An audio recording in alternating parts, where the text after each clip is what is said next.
Olá, pessoal! O tema para a nossa aula de hoje é a hidrosfera. Então, a hidrosfera é aquela camada da Terra formada por água, que pode ser tanto água doce quanto água salgada. Mas também essa água ela pode ser encontrada no estado físico de sólido, de líquido e de gasoso. A gente também vai estudar e relembrar as mudanças de estado físico da água. Também veremos o ciclo da água e a importância da água para os seres vivos. Antes da gente estudar um pouquinho mais sobre a água, vamos lembrar de uma característica química da água. A água ela pode ser representada por uma fórmula química, essa que está aqui, H2O, e também pode ser representada por esse desenho que está aqui ao lado.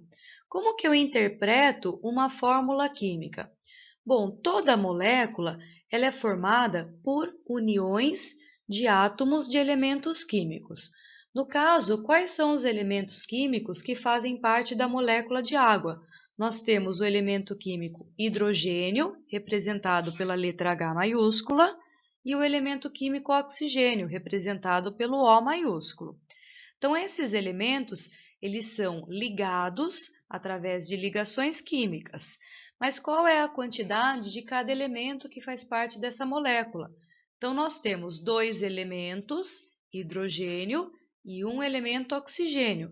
Então, a gente chama cada um desses elementos aqui, dessas bolinhas, de átomos. Então, a molécula de água ela é formada por dois átomos do elemento químico hidrogênio e um átomo do elemento químico oxigênio. Nesse slide, a gente vai analisar a distribuição de água que existe no planeta Terra.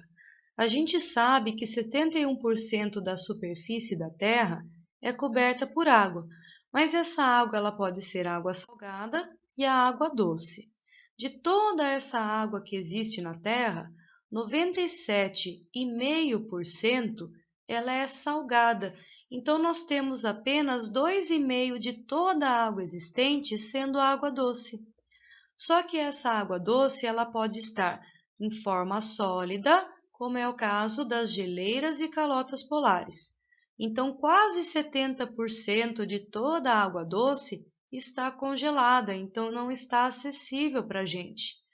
0,3% de toda a água doce ela está distribuída em rios e lagos, e esse é o tipo de água que a gente mais utiliza. Nós temos também 29% desta água doce encontrada no subterrâneo, que fazem parte aí dos lençóis freáticos, dos aquíferos. E nós temos 0,9% de toda a água doce do planeta encontradas aqui em outras regiões, como por exemplo no esgoto. Nós sabemos também que o Brasil tem 12% de toda a água doce do planeta. Então, lembrando que o planeta tem apenas 2,5% de água doce e de toda essa água doce, 12% está concentrado em nosso país. Então, nosso país é muito rico na quantidade de água. Nós encontramos a água na natureza nos três estados físicos. No estado físico sólido, é a água que a gente conhece como gelo. Ela é encontrada nas calotas polares, nas geleiras, nos icebergs e em precipitações, como no caso de granizo e neve. Se formos pensar nas moléculas de água no estado sólido, elas estão bem próximas umas às outras e elas apresentam pouca movimentação. A água no estado líquido, ela é encontrada nos oceanos, nas cachoeiras, nos rios, nos aquíferos, nas nuvens e na precipitação, como é o caso da chuva. Se formos pensar nas moléculas de água no estado líquido, elas estão um pouco mais afastadas uma das outras e um pouco mais de movimentação do que a água no estado sólido. A água que ela é encontrada no estado gasoso, a gente encontra em toda a atmosfera, ela é invisível, as moléculas elas estão muito longe uma das outras e elas possuem uma grande mobilidade. A água que a gente encontra na natureza, ela pode mudar de estado físico naturalmente, mas nós também conseguimos fazer essa alteração de estado físico sabendo que para isso a gente precisa aumentar ou diminuir a temperatura. Um outro fator que também altera o estado físico são as mudanças de pressão, mas a gente vai analisar a temperatura, que é mais fácil de entender.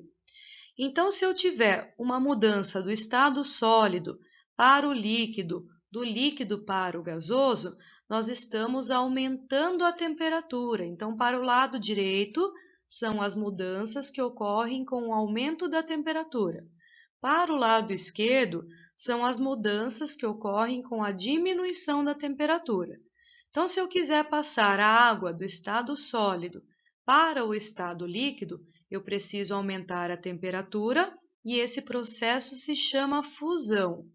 Depois que a água estiver no estado líquido, eu posso mudá-la para o estado gasoso. Então, preciso aumentar ainda mais a temperatura num processo que a gente chama de vaporização. Mas se eu quiser, eu posso também mudar do estado sólido diretamente para o estado gasoso, que é o processo conhecido como sublimação. Então, pula a etapa do estado líquido. A vaporização, ela é um termo geral, mas ela pode ser de 3 tipos diferentes. Pode ser evaporação, que seria aquele processo lento e natural com o aumento da temperatura. Pode ser uma ebulição, quando eu aqueço, por exemplo, eu coloco a água no fogo. Então, eu acelero essa vaporização e esse processo é mais rápido, se chama ebulição. Ou pode ser também a calefação, que é uma transformação instantânea do líquido para o gasoso quando eu tenho uma alta temperatura. Por exemplo, quando eu pingo uma gotinha de água em uma chapa quente. Então, ela muda automaticamente e rapidamente do estado líquido para o estado gasoso. Agora, se eu quiser diminuir a temperatura para fazer a alteração, eu consigo também. Então, do estado gasoso para o estado líquido, eu preciso diminuir a temperatura, o processo se chama condensação. Do estado líquido para o sólido, diminuindo a temperatura, solidificação. É importante a gente entender que a água que encontra-se na natureza, ela encontra-se numa quantidade fixa. Ah, mas o pessoal fala que a água vai acabar. A água ela nunca vai acabar. A quantidade de água que ela existe, ela é fixa. O que muda, por exemplo, quando a gente se preocupa com a água, seria a quantidade de água potável disponível, porque a quantidade de água doce, ela já é pequena. Agora, a quantidade de água doce potável é menor ainda. Então, essa água, essa quantidade fixa de água, ela vai variar nos 3 estados físicos. Então, tem momento que essa água ela está no estado líquido, tem momento que ela está no estado gasoso, tem momento que ela pode estar no estado sólido. Então, o ciclo da água vai analisar esta possibilidade aqui da mudança de água passando para outros estados físicos. Então, vamos começar aqui pela água no estado líquido. Então, conforme o calor do sol vai aquecendo, vai acontecendo a vaporização, que é a transformação do líquido em gás. Só que nesse caso aqui é um processo natural, tem um nome próprio chamado de evaporação. Mas também pode acontecer quando, no caso, os animais transpiram ou os animais respiram, liberam água no estado gasoso e também sai através das folhas. Então, a água do estado líquido ela passa para o estado gasoso. Conforme elas vão subindo, aqui em cima, né, quanto mais alto, menor a temperatura.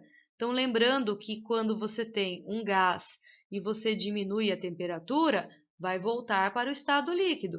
Então, vai acontecer a formação das nuvens. As nuvens, ao contrário do que muita gente pensa, não é a água no estado gasoso. É a água no estado líquido, mas em pequenas gotas, tá? Então, são pequenas gotinhas aqui que formam as nuvens. Então, aconteceu uma mudança. Então, do líquido foi para o gasoso, do gasoso foi para o líquido de novo. Estas nuvens, elas podem ser transportadas com o vento. Uma nuvem se choca com a outra, aumenta muito a quantidade de gotículas de água no estado líquido, e aí acontece o número 4, que é a precipitação. Dependendo da temperatura, pode acontecer na forma de chuva, que é no estado líquido, ou na forma de granizo e neve, que é no estado sólido. Daí essa água, ela vai escorregar pela superfície, podendo chegar a um rio, a um lago, a um oceano. Esse escorregamento é chamado de escoamento. Mas essa água também ela pode penetrar pelo solo, ela pode infiltrar o solo, que seria o caso da infiltração. Essa água que infiltra o solo formam os lençóis freáticos. A água também a gente não pode esquecer que ela pode ser ingerida pelos animais, pelos seres humanos e elas podem ser absorvidas pelas plantas. Mas nós, seres humanos, os animais e as plantas, também temos que devolver essa água para a natureza, através da respiração, através da urina e fezes e também através da decomposição. Agora, para finalizar a nossa aula, a gente vai falar sobre a importância da água para os seres vivos. Logicamente, todos os seres vivos, eles dependem de água para sua sobrevivência. Então, as plantas, os animais, os seres humanos, as bactérias, os fungos, todos os seres vivos, eles precisam de água para sua sobrevivência. Mas esse slide eu vou estar falando mais especificamente do ser humano. O nosso corpo ele é formado por aproximadamente 70% de água, porque essa água ela exerce funções importantes para o nosso organismo. Nós temos a água dentro dos nossos tecidos e dentro dos nossos órgãos. Aqueles tecidos e órgãos que são mais ativos, eles apresentam uma quantidade de água maior, como por exemplo tecidos, nós temos o músculo, e um órgão nós temos o cérebro.